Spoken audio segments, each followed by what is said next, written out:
A adolescência é uma fase de descobertas e um período que pode marcar a vida para sempre. Hoje, no quadro Saúde da Mulher, nós vamos falar sobre a saúde ginecológica da adolescente. Entre os assuntos mais preocupantes estão a gravidez. A taxa mundial é estimada em 46 nascimentos para cada 1.000 meninas entre 15 e 19 anos. Fatores emocionais, sociais e a desinformação ocorrem para que isso aconteça. E para falar sobre o assunto, nós recebemos na nossa casa o ginecologista, doutor José Bento. Doutor, seja muito bem-vindo. Boa tarde. Como vai? Que bom. A vista tá boa. Tudo ótimo. Seja bem-vindo novamente. Muito obrigado. É uma alegria estar aqui com você. Para nós também, viu, doutor? E falar de um assunto tão importante, né, Abi? Exatamente. Quando a gente fala da adolescência, né, doutor, a gente está falando de uma fase em que às vezes as mamães, ou até as próprias adolescentes, não pensam muito nessa primeira consulta. Mas qual seria uma idade ideal para ter uma primeira consulta, por exemplo? Essa é uma pergunta muito frequente, né? Quando eu devo levar minha filha, minha sobrinha, minha neta, numa consulta com um ginecologista? A partir da primeira menstruação. Isso, se não houver nenhum outro tipo de problema. Que tipo de problema? Um corrimento, uma coceira, um ardor na região genital, ou um crescimento de mama, uma mama maior do que a outra, ou a falta de desenvolvimento da mama daquela menina que já tem 12, 13, 14 anos, não tem pelos pubianos, já mostra um probleminha. Então não precisa ficar esperando a primeira menstruação. Mas, não tendo nada, não tendo nenhum problema, a partir da primeira menstruação já deve levar a uma consulta com o ginecologista. Não após a primeira relação sexual. Não tem nada a ver a consulta do ginecologista com a primeira relação sexual. O ginecologista, na primeira consulta, quando a menina menstrua, ele não vai fazer exame de toque, ele vai mais conversar com essa menina, vai explicar para ela o desenvolvimento dos órgãos genitais dela, das mamas. Tem muitas dúvidas, elas não sabem. E a mãe, ou a tia, ou a avó, não tem condições, não tem conhecimento para orientar essa menina. Saber o que é a menstruação, de onde vem esse sangramento. Muitas meninas acham que estão machucadas, que se machucaram. Quando começa a sangrar, falta a comunicação com os pais ou com algum agente de saúde, que ela não sabe o que é menstruar. Às vezes as amigas que vão orientá-la no banheiro, falam, não, isso é normal, é assim mesmo. Agora você vai sangrar uma vez por mês. Você já imaginou? Mas como? Uma vez por mês eu vou ter esse sangramento pela vagina durante 5 dias e com cólica? Mas isso é assim, é normal? Minha vida vai ser assim agora? Então ela precisa aprender, porque são tantos mitos, são tantas informações, às vezes, erradas que elas vão encontrar na internet. Então, você que é responsável por essa menina, você tem obrigação de levá-la a um profissional. Um ginecologista, não precisa ser homem, mulher, não importa, mas respeite essa menina. Pergunta, olha, eu vou levar você no ginecologista da mamãe, tudo bem? Ah, não, nele eu não quero ir, ele é homem, não quero, quero uma mulher. Tá bom, respeite isso. Ah, não, aquela ginecologista, não sei, é muito nova, eu prefiro uma mais velha. Respeite isso. É muito velha, eu quero mais não. Respeite isso. Quer dizer, respeite a sua filha como um ser humano, como uma mulher. É isso que ela está se tornando. E quais os cuidados que ela deve ter nessa fase, doutor? Bom, quando chega no ginecologista, a melhor coisa, numa primeira consulta, ela já fazer no caderninho dele, tirar as dúvidas. Veja as dúvidas, fala isso para sua filha. Olha, escreva as dúvidas que você tem, o que você acha que está normal, que não está normal, e o que você espera, né? Então, isso é importante para mostrar, por exemplo, porque às vezes ela chega na primeira consulta com muita vergonha, com muito temor, ela é uma coisa muito nova, inusitada. Então, se já tem as dúvidas que ela escreveu em casa, quietinha no seu quarto, isso vai facilitar muito a consulta. Mas ela deve ter cuidado, por exemplo, com a higiene íntima. Ela não sabe como é que... E aí, troca o absorvente de quanto em quanto tempo? É normal trocar de hora em hora? Ou normal trocar a cada 2, 3 horas? E até isso ela vai aprender. Higiene íntima, que tipo de sabonete que usa na região da vulva? A vagina não precisa nenhum tipo de limpeza. A vagina é um órgão autolimpante. Então, o que ela precisa é externamente. E com um sabonete líquido, um sabonete ácido, porque a vulva é um ambiente ácido, a vagina é um ambiente ácido. Então, é importante preservar essa acidez da região. Então, ela passa um pouquinho assim na mão, no banho, passa só externamente, e é isso que é higiene íntima. Higiene íntima não é internamente. E aí, nessa consulta também deve-se falar sobre vacinação. Tem a vacina do HPV. HPV é um vírus que é 90% dos cânceres do colo do útero, que é o segundo câncer que mais mata a mulher hoje no Brasil. Esse HPV você pode se prevenir através da vacina.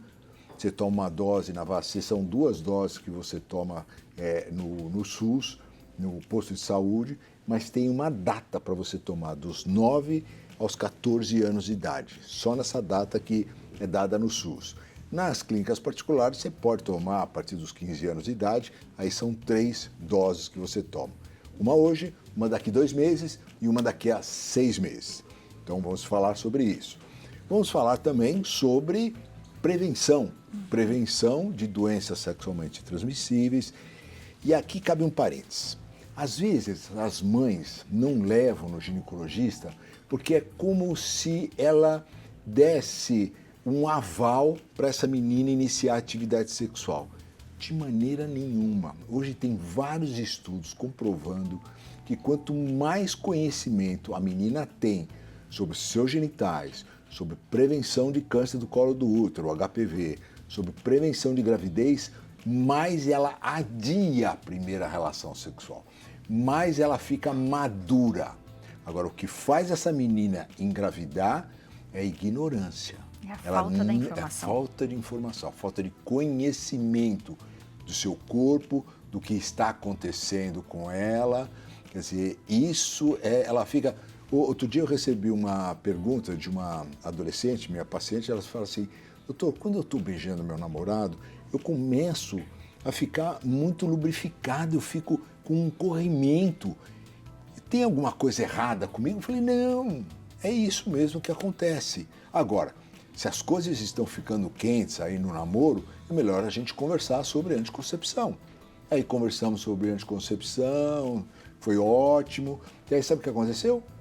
Dali 2 semanas, 3 semanas, ela brigou com o namorado, não teve a primeira relação, isso já faz 2 anos. Olha então, que quer maravilha. dizer, ela precisa estar com a mão na direção, da direção do corpo dela e da vida dela, da responsabilidade que ela tem. Léo tem uma pergunta para você, doutor. É isso aí, doutor. Em relação ao fluxo muito forte, assim, menstrual, né?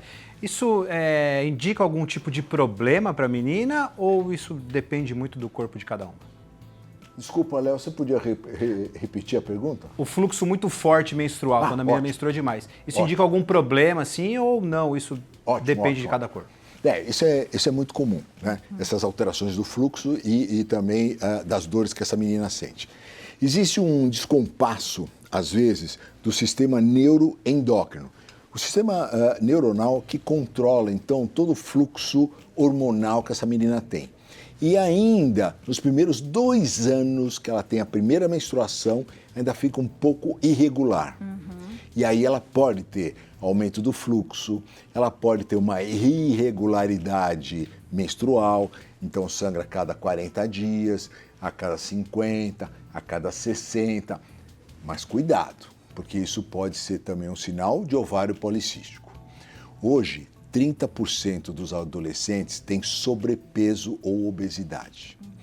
E o problema é que esses adolescentes que estão no sobrepeso têm 80% de chance de se tornarem obesos quando adultos. E esse aumento de peso pode também trazer o diabetes tipo 2, pode trazer hipertensão arterial e diminuir a longevidade desse adulto. Então, importantíssimo você controlar o peso desse adolescente. E aí, com esse excesso de peso, a menina pode ter a síndrome de ovários policísticos. Essa é uma alteração metabólica que faz com que aumente a insulina. Esse aumento da insulina vai fazer com que os ovários produzam uma irregularidade hormonal e aumenta a testosterona, que é o hormônio masculino. Ela começa a ter acne em excesso, ela começa a ter pelos, aumento de pelos no rosto, ela começa a ter queda de cabelo, começa a se tornar mais obesa, ter dificuldade para perder peso e precisa de uma intervenção médica. Intervenção médica, eu quero dizer, medicamento e orientação. Boa. Doutora, a gente tem um depoimento aqui de uma mamãe, vamos assistir. Vamos ver.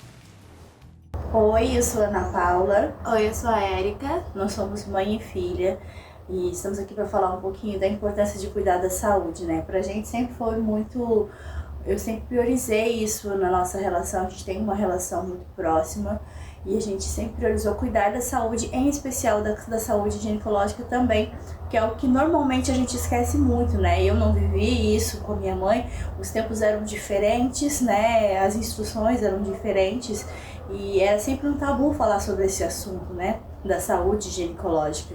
Então a gente sempre conversou muito sobre isso e desde muito cedo sempre incentivei ela a procurar, levei ela ao médico, a cuidar, a se tratar, né? Sim, e isso me permitiu com que eu fizesse um tratamento adequado, porque eu sempre tive muitas cólicas, depois que menstruei eu sempre tive muitas cólicas muito fortes.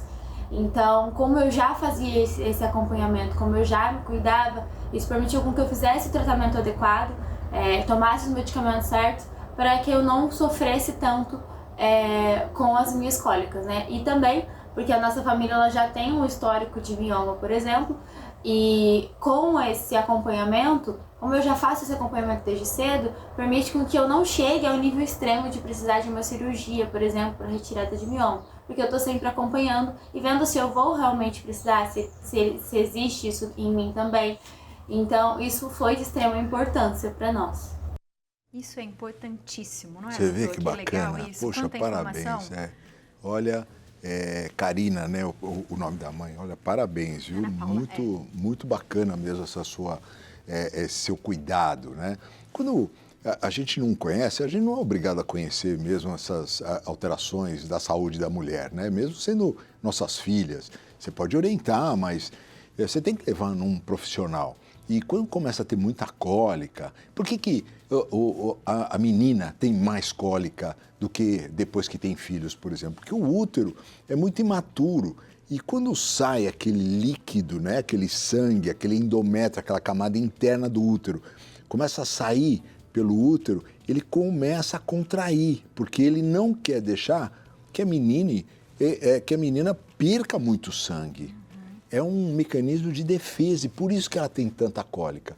Mas o médico pode orientar. Existe uma coisa, um hormônio chamado prostaglandina. Essa prostaglandina foi feita justamente para o útero contrair e não deixar com que essa menina sangre muito.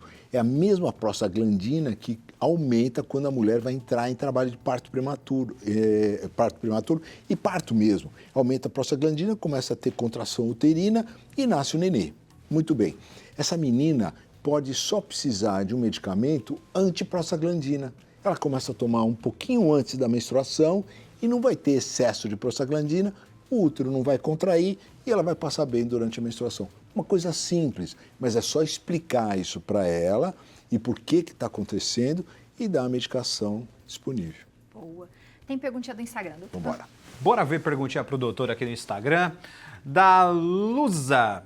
Tenho uma filha especial e já me preocupo quando este momento chegar. Como orientar uma menina TEA não verbal? Obrigado, Luza, pela pergunta, viu? Boa pergunta, Luza, boa pergunta. Eu tenho algumas meninas especiais e que a gente suspende a menstruação. Simplesmente assim, porque elas não entendem, eu tive uma paciente, por exemplo, ela passava a mão no sangue e parecia um suco de uva, ela começava a comer todo aquele sangue. Então, o que vai fazer com essa menina? Vai amarrar o braço dela durante toda a menstruação? Não dá. Então, a gente suspende a menstruação dessa menina. Então, importante que você vá ao seu ginecologista, converse com ele. Existem várias maneiras de suspender a menstruação de uma forma saudável, através de alguns hormônios, mas que sejam saudáveis para ela, mas para suspender a menstruação, o benefício para ela vai ser muito maior. Boa, doutor. Para a gente finalizar, eu acho que a gente podia dar um alerta em relação à gravidez na adolescência, porque a gente sabe que ela é muito jovem, o corpo de repente ainda não está tão bem formado e de repente ela está ali, né, gerando uma vida. E existem alguns riscos, né, doutor? Quais são esses riscos? Olha, infelizmente os números não abaixam o número de adolescentes que engravidam. É uma coisa assim que a gente fica espantado. Para você ter uma ideia, no Brasil nascem aproximadamente 3 milhões de crianças por ano. 1 milhão de crianças são de adolescentes, quer dizer, são meninas de 10 a 20 anos de idade. O risco é tremendo porque o organismo está começando a se formar. E como que você também vai gerar uma criança, vai ter uma criança se você ainda não amadureceu o suficiente?